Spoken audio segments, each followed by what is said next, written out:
नमस्ते। विद्या भारती की Google classes में एक बार फिर से आपका स्वागत है। हम पढ़ रहे हैं कक्षा चतुर्थी का विषय पर्यावरण। आज हम पाठ 12 चोंच और पंजे पढ़ेंगे। पाठ के शुरू में एक चित्र दिया गया है जिसका टाइटल दिया गया है तरह तरह के पक्षी। इस चित्र में हमें एक पेड़ पर बहुत से पक्षी दिखाई दे रहे हैं। तो नीचे पाठ के लिखा है, देखिए और लिखिए। चित्र में तुम्हें कौन कौन से पक्षी दिखाई दे रहे हैं, प्रश्न पूछा गया है। तो इस प्रश्न का उत्तर आपको बताना है कि इस चित्र में आपको कौन कौन से पक्षी दिख रहे हैं। तो इस चित्र में हुदहुद, बया, बगुला, कबूतर, मोर, कौवा, तोता इत्यादि पक्षी हमें दिखाई दे रहे हैं। चित्र में गाय, बकरी भी दिखाई दे रहे हैं। तुम्हें उन्हें पक्षी क्यों नहीं माना? तो गाय, बकरी इन सब के क्या है, दो पैर, पंख और चोंच नहीं है, क्योंकि पक्षियों में दो पैर होते हैं, पंख होते हैं और चोंच होते हैं, इसलिए उन्हें पक्षी कहते हैं। जबकि गाय और बकरी क्या होते हैं, चौपाई जानवर होते हैं और उनके पास उड़ने के लिए पंख नहीं होते, इसलिए उन्हें पक्षी नहीं माना। इनमें कौन सा पक्षी तुम्हें सबसे सुंदर लग रहा है और क्यों? तो इनमें से हमें मोर सबसे सुंदर लग रहा है, क्योंकि इसके पास चमकीले पंख होते हैं। अपने क्षेत्र में अन्य पक्षियों के नाम लिखिए। वह उनमें से कुछ के चित्र भी अपनी नोटबुक में बनाइए। ऐसा इसमें प्रश्न दिया गया है। तो आप अपने क्षेत्र में रहने वाले अन्य पक्षियों के नाम बताओ। जैसे हो सकता है आपके क्षेत्र में बाज रहते हो, चील रहती हो, सारस रहते हो, तीतर, बटेर, गौरैया इत्यादि। इनमें से जो भी पक्षी आपके क्षेत्र में रहते हैं उनका नाम लिखना है और उनमें से कुछ पक्षियों के चित्र अपनी कॉपी में आपको बनाना है।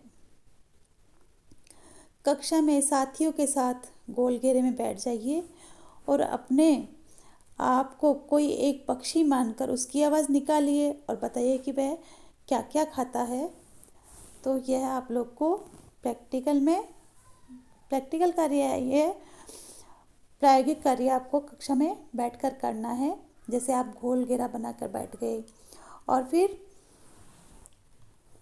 उसमें से कोई एक मोर बनेगा और वह मोर की आवाज़ निकालेगा, प्यों प्यों, है ना, और बताएगा कि मोर जो है वो मेंढक, सांप, छिपकली इत्यादि खाता है।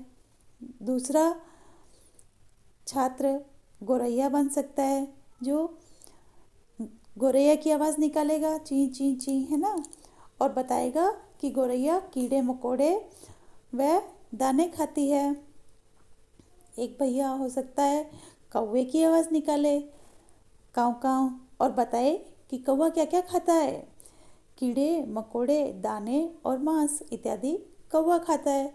इस तरह से किसी एक पक्षी को अपने आप को मानकर उसकी आवाज़ निकालनी है और बताना है कि वह पक्षी क्या क्या खाता है।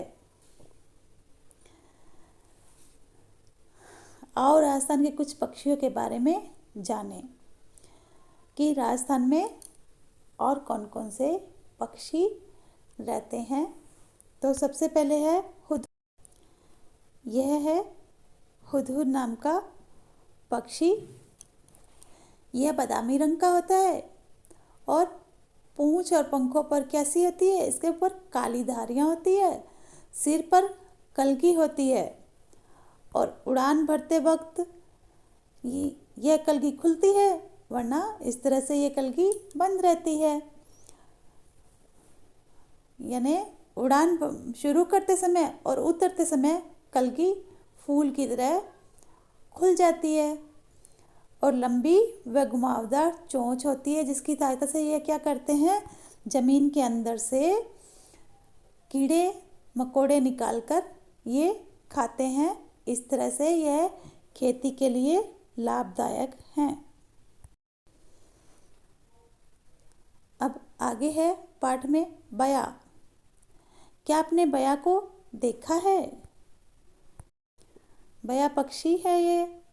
तो आपने बया पक्षी देखा है? ये एक छोटी सी किंतु बुद्धिमान चिड़िया होती है। अपने खूबसूरत तुम्बी नुमा घोंसले बनाने की कारीगरी के लिए ये प्रसिद्ध है, जो इसके पास में दिखाई दे रहा है। इनके घोंसले के आसपास कहाँ होते हैं? खेतों के आसपास के पेड़ों पर ऐसे लटके होते हैं, लटकते देखे जा सकते हैं। और ये दिखने में क्या होती है? घरेलू चिड़िया जैसी होती है, लेकिन इनकी चोंच जो होती है वो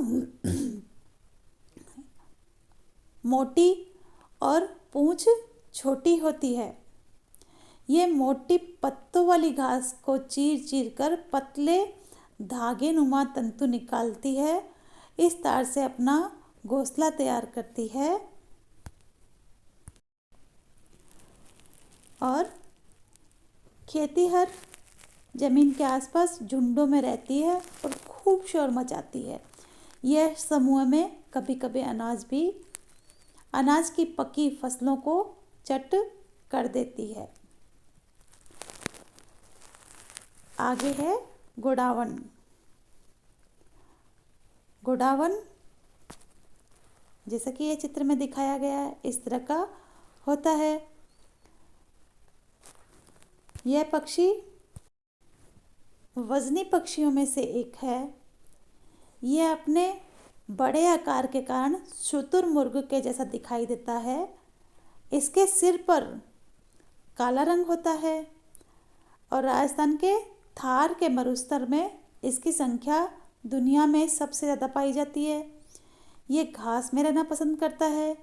यह अत्यंत शर्मीले स्वभाव का होता है।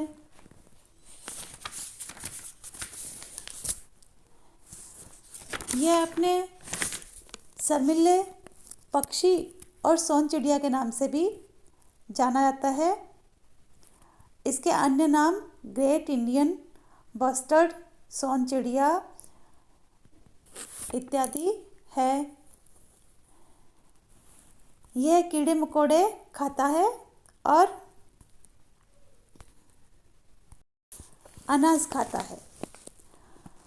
वर्तमान में इसकी संख्या कम होती जा रही है, इसलिए इसे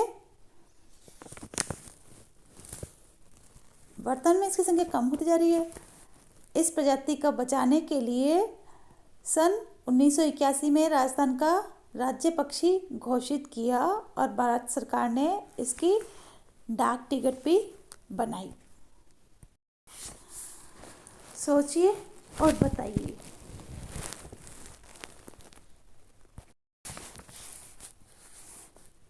पहला प्रश्न है, बया ज़्यादातर खेतों के पास वाले पेड़ों पर ही घोंसला क्यों बनाती है? तो इसका प्रश्न का उत्तर आपको देना है।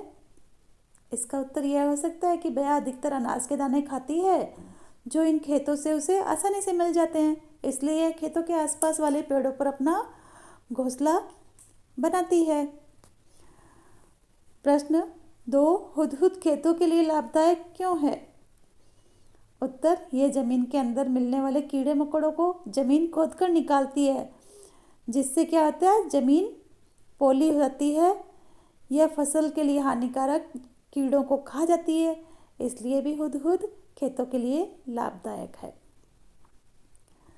प्रश्न 3, गोडावण हमारा राज्य पक्षी क्यों है? उत्तर, गोडावण की संख्या बहुत कम होती जा रही है। इस प्रजाति को बचाने के लिए सन 1981 में इसे राजस्थान का राज्य पक्षी घोषित किया गया। प्रश्न 4, आपने कई पक्षियों को पेड़ की टहनियों एवं तनों पर बैठे देखा होगा। वे पक्षी नीचे क्यों नहीं गिरते हैं? उत्तर, पक्षियों के पंजों की बनावट इस प्रकार की होती है कि वे आसानी से पेड़ों की टहनियों एवं तारों पर आसानी से बैठ जाते हैं और गिरते नहीं हैं। इस तरह से कुछ प्रश्न आए हैं जिनके उत्तर आपको अपनी कॉपी में लिखना है।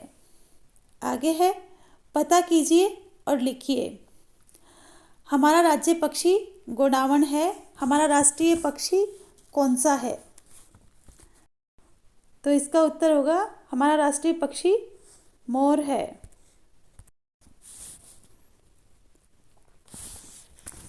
अलग अलग पंजे क्यों? आपने ध्यान दिया होगा, देखा होगा कि बतख के अलग पंजे होते हैं, गौरैया के अलग पंजे होते हैं, और जो गिद्ध वगैरह है उनके अलग तरह के पंजे होते हैं। तो इनके पंजों की बनावट अलग अलग क्यों है? आओ हम इसकी जानकारी करते हैं। इस तरह के पंजे जिनके बीच में झिल्ली होती है तैरने में मदद करती है, जैसे बतख। जैसा कि चित्र में देखा जा सकता है कि बतख के इस तरह से झिल्ली जैसी बीच में होती है जो उनको पानी में तैरने में सहायता करती हैं।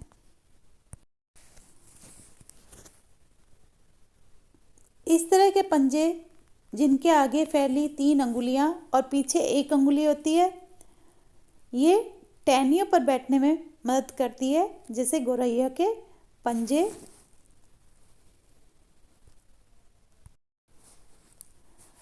पैर के आगे की ओर फैला इस तरह का पंजा नरम सतह पर चलने में मदद करता है, जैसे हिरन का। इस तरह का मजबूत पंजा जो थोड़ा मुड़ा हुआ और तीखे नाखूनों वाला होता है, शिकार को पकड़ने में मदद करता है, जैसे कि गिद्ध का पंजा। और इस तरह से 2 जो आगे और 2 पीछे फैले पंजों की अंगुलियां पक्षियों के पेड़ों पर और खड़ी सतह पर चढ़ने में मदद करती है, जैसे कट फॉरवर्ड का पंजा। इस तरह से अलग अलग पक्षियों का आवश्यकता को देखते हुए ईश्वर ने अलग अलग तरह के पंजे बनाए हैं, उनकी बनावट की है जो उनके काम के लिए उनकी सहायता करती है। इस तरह से आज हमने पढ़ा कि कैसे अलग अलग पक्षियों के पंजे अलग अलग होते हैं। आगे हम इस पाठ का आगे का हिस्सा अलग अलग चोंच हम पढ़ेंगे। तब तक इसमें दिए हुए प्रश्न आप अपनी कॉपी में लिखिए और याद कीजिए। धन्यवाद।